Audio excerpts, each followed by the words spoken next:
आज आपल्याला काय बघायचं आहे? उपकारस्य स्मरणम. उपकारस्य स्मरणम, उपकाराची आठवण. उपकाराची आठवण. बघा रे, तिथं चित्र दिसतंय आपल्याला. मारुती काय करतोय? आकाशामध्ये उड्डाण करतोय आणि एक पर्वत आहे, पर्वताला तोंड डोळे दाखवलेले, त्याचं नाव आहे मैनाक पर्वत. पूर्वी पर्वत हे निर्जीव वस्तू, आपल्याला आता आश्चर्य वाटेल, पण पूर्वी पर्वत, झाडं, वृक्ष बोलायचे, पशुपक्षी बोलायचे आणि सामान्य माणसाला पशुपक्ष्यांची भाषा समजायची. ती भाषा पूर्वीची सद्यस्थितीला लोप पावलेली आहे. आता कुठल्याही मनुष्याला, कुठल्याही निसर्गामधली झाडांची किंवा वनदेवता बोलायच्या, पूर्वी झाडं बोलायचे, पशुपक्षी बोलायचे आणि ते ऋषीमुनींना समजायचं त्यांची भाषा. ते लोप पावलेलं आहे काळाच्या ओघामध्ये. ठीक आहे, बघा आता काय सांगितलंय त्यांनी. रामायणम आदि काव्यम. रामायणम आदि काव्यम. रामायण हे आदि काव्य. आदि म्हणजे प्रथम, काव्य म्हणजे काय? या पृथ्वी तलावरचं पहिलं काव्य कोणतं आहे? रामायण आहे. मग रामायण कुणी लिहिलेलं? रामायणाचं रचयिता वाल्मिकीही. कुणी लिहिलेलं आहे? वाल्मिकीही.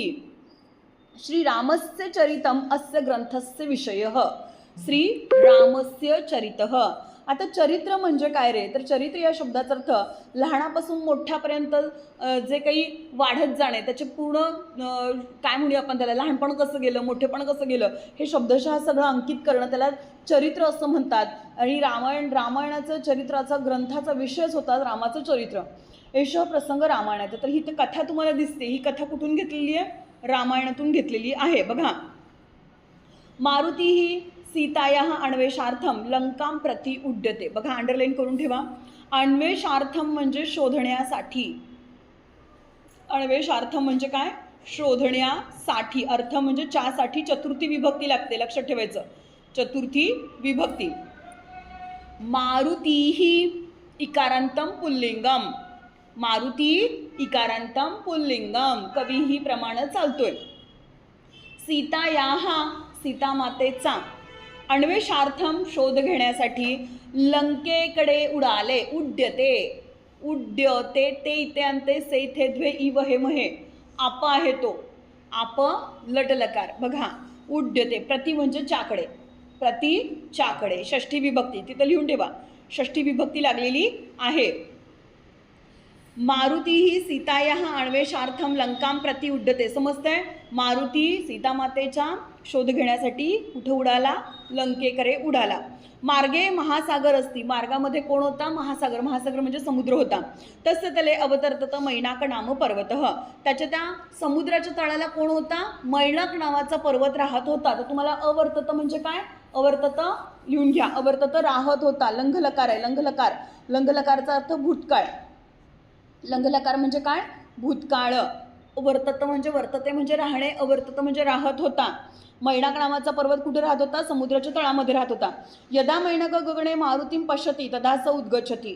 जेव्हा मैनाकने मारुतीला पाहिले, समुद्राच्या तळातनं तो खालून वर आला. खालून वर येण्याच्या गतीला उद्गच्छति असं म्हणतात.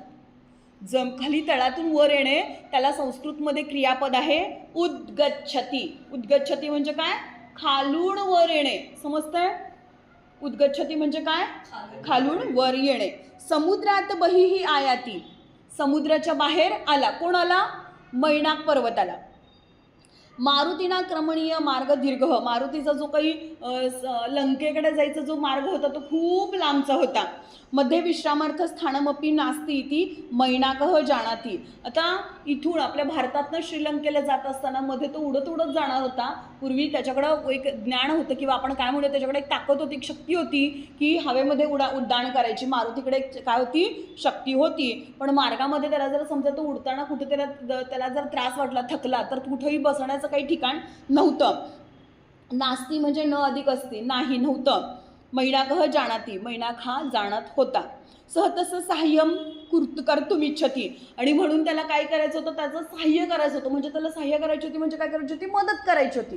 कोणाला? कोणाची मदत करायची होती? मैनाक पर्वताला मारुती रायाची मदत करायची होती. आता मदत कशी करायची होती रे? बघा, सह तसं साह्यम कर्तुम इच्छती. अतः मैनाकः मारुतीं प्रार्थयते. तेव्हा मैनाक खालून उद्गच्छती, खालून वर आला आणि त्यानं मारुतीला प्रार्थना केली. हे महाकपे. अंडरलाईन करा. तिथं संबोधन आहे. संबोधन. संबोधन. हाक मारतो तेव्हा संबोधन वापरतो. जिथं जिथं हाक किंवा जिथं जिथं नावानं उच्चारलं येतं हे महाकपे अलम परिश्रमेन. अलम म्हणजे बास पुरे झाले. अलम म्हणजे बास. थांब आता. परिश्रम करणं म्हणजे काय करणं? कष्ट करणं थांबव. कृपया मम कुटे विश्रामम कुरुत. कृपया मम कुटे अंडरलाईन करा. सप्तमी विभक्ती. जेव्हा जेव्हा ठिकाण निश्चित येईल तेव्हा तेव्हा सप्तमी विभक्ती येते. विश्रामम करोतु. तू ताम अंतू लोट लकार आहे. आज्ञा दिली. लोट लकार लिहून ठेवा. लकार माहीत नाही आहे तुम्हाला अजून. लकार म्हणजे काय? काळ. आणि काळांमध्ये आपण आपल्या संस्कृतमध्ये एकूण 10 काळ आहेत. 10 काळांचे प्रकार वेगवेगळे पडतात. लोट म्हणजे काय? तर लोट म्हणजे काय? आज्ञार्थ आहे तो. किमर्थम मैनाकः मारुते हे साह्यर्थम उद्युक्त. मैनाक पर्वताला मारुती रायाची का बरं मदत करायची होती? उद्युक्त म्हणजे करायची होती. का बरं तो पुढं आला होता त्याची मदत करायला? अपिसह मारुते आशीर्वचनम इच्छती. त्याला मारुतीचा आशीर्वाद पाहिजे होता का? न खलू नाही.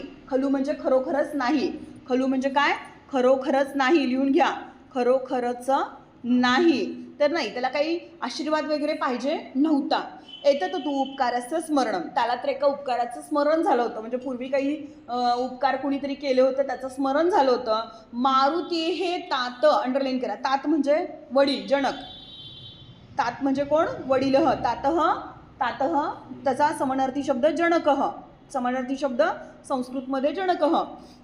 आता मारुतीचे वडील कोण रे? पवनदेव. मैनाकस्य सहाय्यम अकरोतो पुरा. आता अकरोतो तिथं गोल करून घ्या. लंघ लकार आहे. कोणता लकार आहे?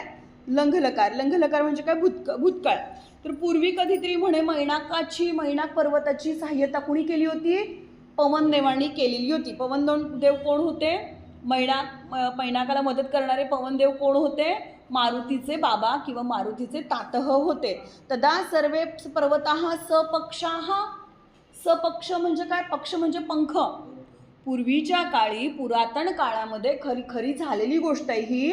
पूर्वी सगळ्या पर्वतांना पंख होते. काय होते? पंख. जर थोडंसं इमॅजिनेशन करा. जर समजा डोंगरांना पंख असतील तर डोंगर काय करणार आहे? उडणार की नाही? मग आता हे डोंगर सुद्धा उडायचे. काय म्हणले बघा? तेव्हा तदा सर्वे पर्वताः सपक्षाः. पक्ष म्हणजे पंख. पूर्वी पर्वतांना पंख होते. ते आकाशे स्वेच्छया विहरंती स्म. लंघ लकार आहे. तेव्हा ते काय करायचं? स्वतःच्या मनातील तेव्हा विहार करायचे. म्हणजे पक्षी कसं फिरून येतात आकाशात तसे उडायला जायचे. आणि सहसो भूमी निपतंती स्म. निपतंती वरून खाली आपटणे. निपतंती वरून खाली आपटणे. आता का होत असेल असं? ओझ आहे, अंग ओबड आहे.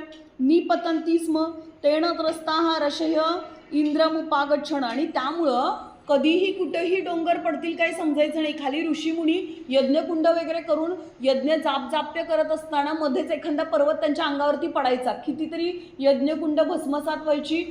ऋषीमुनी मरायचे. मग असे त्रस्त झाले होते ऋषी. कशाला त्रस्त झाले होते? या पर्वतांच्या उडण्याला. निपतंती स्म तेन त्रस्ताः ऋषयः इंद्रम उपागच्छम. इंद्र म्हणजे कोण? देवांचा राजा इंद्र. कोणाकडे जरी काय म्हणजे आपण कंप्लेंट म्हणतो ना, तक्रार करायची असेल कोणाविषयी तर कशामध्ये कोणाकडे करायची? ते इंद्राकडे जाऊन करायचे. तेव्हा सगळे ऋषी कुणाकडे गेले? इंद्राकडे गेले. आणि काय झालं बघा? यदा तेन त्रस्तः रशयः इंद्रम उपागच्छण. इंद्र पर्वतेभ्य अकुप्यत. अकुप्यत म्हणजे रागावणे. कुप्य म्हणजे रागवणे. अकुप्यत म्हणजे लंघ लकार आहे. रागावला होता. अकुप्यत रागावलेला होता. स वज्रेण पर्वताणाम पक्षाणाम छेत्तुम प्रारभत. आता हे ऐकून कोण त्रस्त झाला? कोण रागावला? इंद्र. आणि इंद्राचं एक वज्र नावाचं एक हत्यार आहे.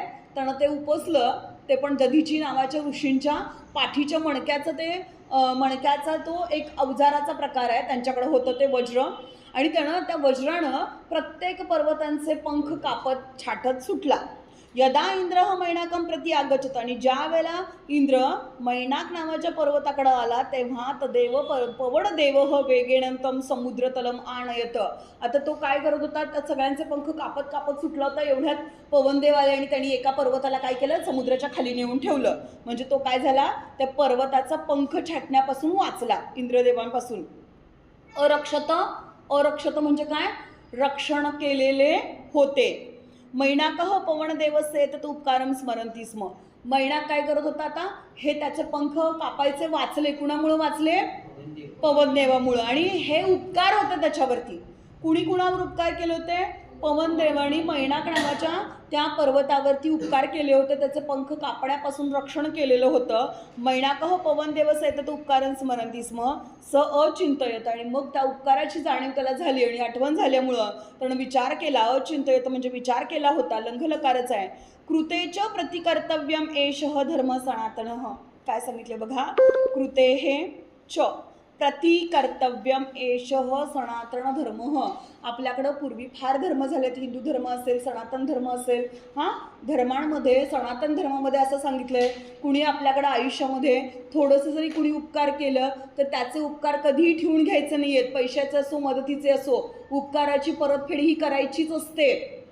आणि म्हणून ती उपकाराची परतफेड करण्याची त्याच्या आठवणीत आली. आणि अतः मैनाकः पवनपुत्रस्य मारुतेः साह्यम अकरोत. आणि ती आठवण आल्यामुळं मारुती आता लंकेकडे उडाला होता आणि त्या लंकेकडे जाणाऱ्या मारुतीला मध्ये विश्रांती स्थान नव्हतं, तेव्हा त्याला क्षणभर बसता यावं म्हणून तो पर्वत खालून वर आलेला होता की क्षणभर माझ्या कुटीवर म्हणजे त्या पर्वताच्या टोकावरती थोडंसं थांबस तू, हे त्याला उपकार करायचे होते. मैनाकस्य आतिथ्येन मारुती ही प्रीतः. मग तो म्हणाला ठीक आहे, तू मला म्हणतोयस की मला विश्रांती कर, पण मला शक्य नाही. माझ्या स्वामींनी मला एक काम सांगितलेलं आहे सीतामातेचं अन्वेषण करण्याचं, आणि मी काय तुझ्या अतिथीनं तू करू शकतोयस, तुझं आतिथ्य मला आवडलं, तू म्हणतोयस मला थांब, पण मी काय करू शकत नाही, थांबू शकत नाही.